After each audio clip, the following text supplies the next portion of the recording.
ধ্বংসস্তূপের মাঝেও নতুন করে বেঁচে থাকার সংগ্রাম। ৩ দিন খোলা আকাশের নিচে থাকার পর কেউ কেউ প্রস্তুত করছেন মাথা গোঁজার ঠাঁই।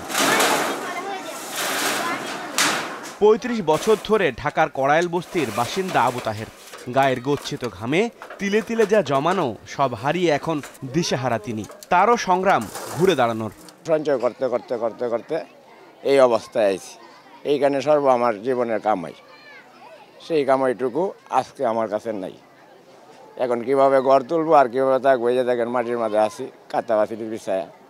বস্তিতে এখন সবচেয়ে বড় সংকট বিশুদ্ধ পানির। খাবার যা মিলছে তাও পর্যাপ্ত নয়। বেশি কষ্টে শিশু, অসুস্থ রোগী ও বৃদ্ধরা। অবস্থা খারাপ বাবা, দেখেন না, দেখলেই তারপর যায় কিছুই বাইরে বার পাইছি না। আমাদের থাকা খাওয়া সব দিক দিয়ে তো সমস্যা হইতেছে, কোনো কিছু পাইতেছি না, কিছু না। কষ্ট মষ্ট করে আমরা এই জায়গায় রাত দিন কাটাইতেছি।